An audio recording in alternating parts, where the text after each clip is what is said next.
Sports, the NCAA Basketball Championship. When Bobby Knight comes out and you see 40,000 red sweaters stand up, what do you think the officials are going to say? I mean, it'll be tough to beat them. I think Custer had a better chance, you know, with the little bighorn than teams playing Indiana and Indianapolis.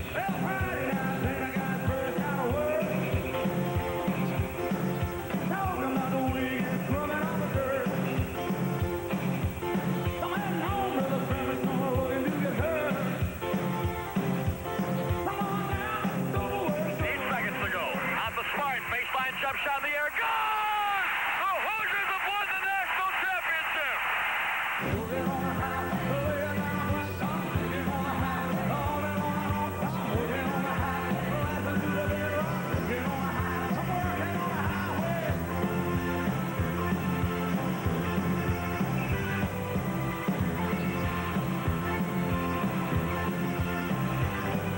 Over at Southern, the LSU stands for Love Southern University, and that's what we love, Southern University. And we're number one. And that's a wrap.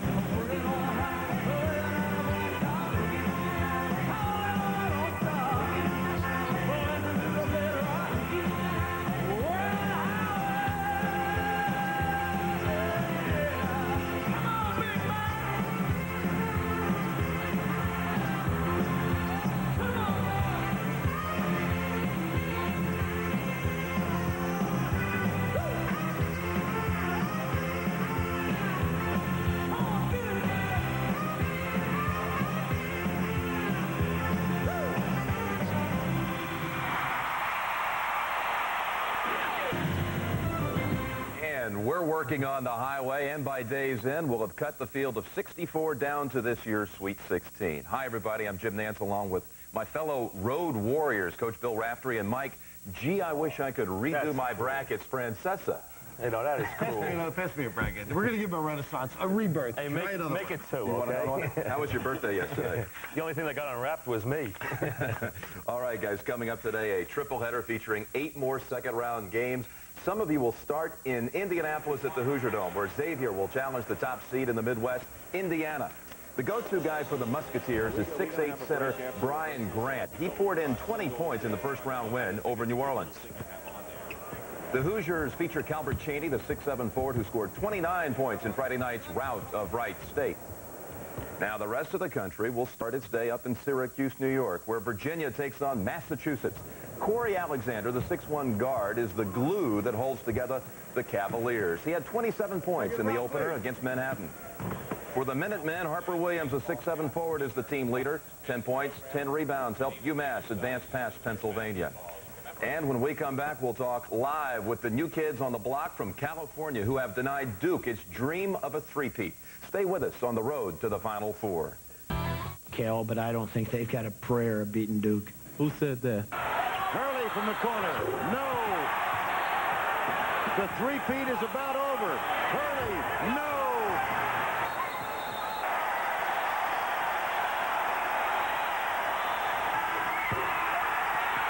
Cal wins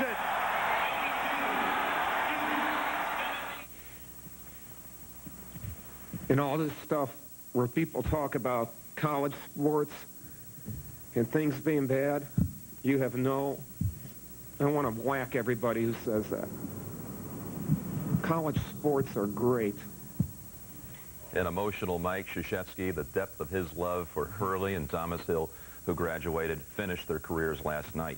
Right now, 3 of the victorious California Golden Bears are standing by live at their hotel in Rosemont, Illinois. Coach Todd Bozeman, freshman guard Jason Kidd, sophomore forward Lamont Murray. Gentlemen, congratulations. Jason, I want to start with you. With about a minute to go, you made the big play. Down by a point, you scored inside out of the pack and fouled on the play as well. Tell us about it.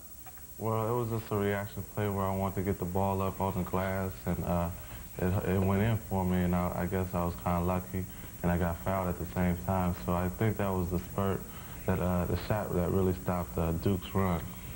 Lamont, I don't know if you heard the remark of Dale Brown saying you guys didn't have a prayer against Duke. How did you guys bring it all together with the distractions the second half of the season to beat the 2-time national champions?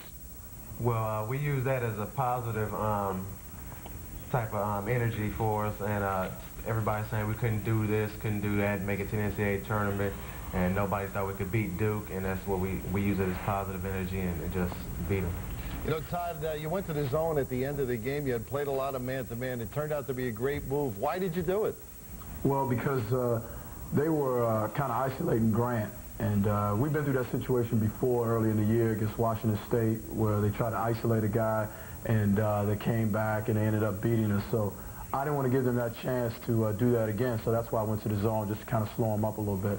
Coach, considering what happened with Campanelli, how concerned were you with scrutiny from the coaching fraternity when this whole thing unfolded? Well, the thing about it is that when you know that you've done things the right way, and I was loyal to Lou when I was assistant for him, and worked very, very hard, and I really, I consider him a friend and a mentor, and so I can look at myself every day in the mirror, so I have no problems with that. Hey, Jason, I want to ask you, would you guys have made it to the Sweet 16 if Lou Campanelli was the coach? I don't think so, because there was a lot of negative things going on in the locker room. But we can't really answer that question completely because he's not here, and we're just happy to have a head coach, and that's Todd Bozeman. All right, guys. Congratulations. They're heading on to St. Louis, straight to St. Louis, where they'll take on Kansas in the next round. Thank you, gentlemen. And the road to the Final Four will continue here on CBS after this word from your local station. Collins up top. Got to penetrate to get somebody open for a good shot. UCLA staying back in their 2-3 zone, and now they'll go to work. Bosco to the baseline on the move. No, good tip. And in by Riley. Big tip by Riley. Look out. That'll do it for the first half as Tarver gets it off, and it's no good. What a first half for the Bruins. That's the end of the first half. It's UCLA 52, Michigan 39. CBS Sports exclusive coverage of the NCAA Basketball Championship continues after this message and the word from your local station.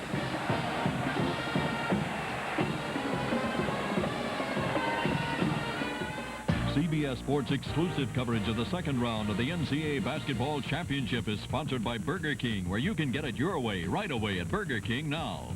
Pontiac and your nearby Pontiac dealers, we are driving excitement.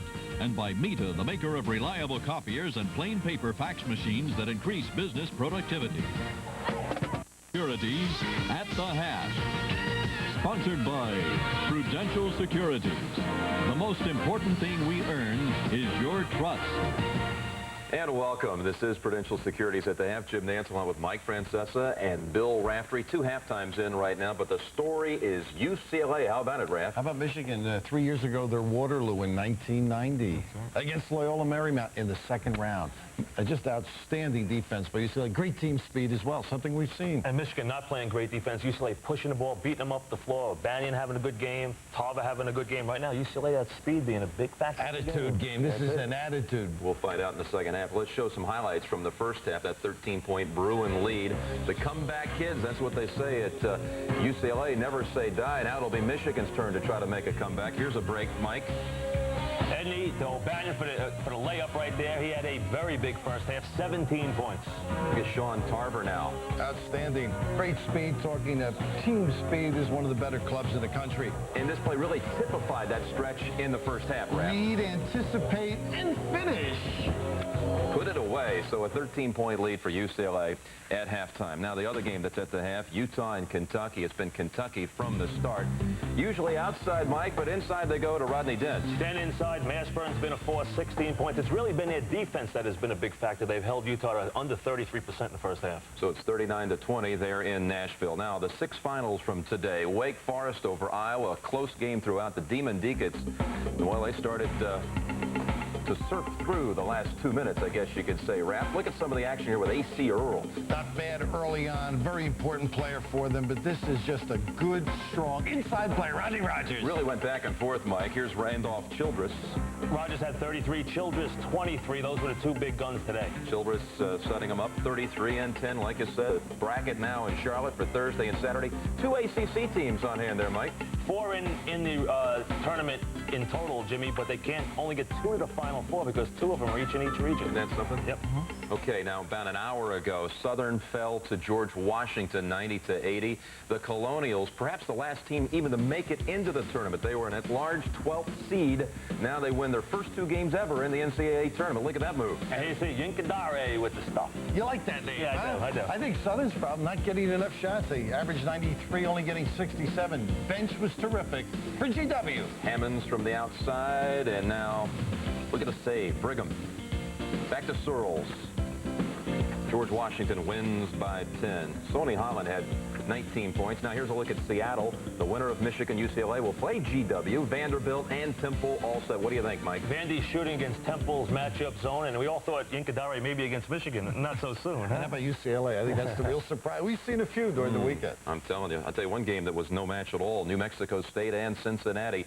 A 37-point blowout by the Bearcats, and really put them to sleep at the Carrier Dome up there right from the start. 22-4 out of the gates for Cincinnati. That was Durden hitting the three-pointer. Cincy with great offense. I mean, their motion, they're active, they understand how to hit the free man. Go to the goal! And it was their defense all day. Bill McCarthy's team just could not get anything going against Cincinnati. New Mexico State was just befuddled the whole game defensively. Sam Crawford, in fact, who led the country in assists, had 10 turnovers today. So Cincinnati advances. That's New Mexico State's Crawford. Cincinnati advances to play Virginia in the next round. Virginia over UMass, the 3 seed in the East.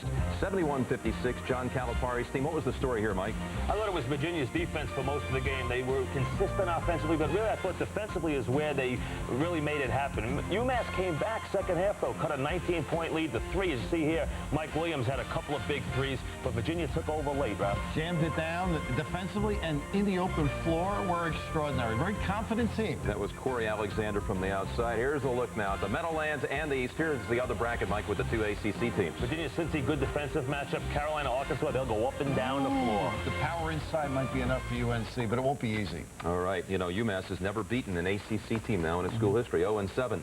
Louisville and Oklahoma State, 78-63, the final here. The Cardinals, James Brewer, 20 points in the second half, 26 in all, and Louisville advances to the regional semifinals.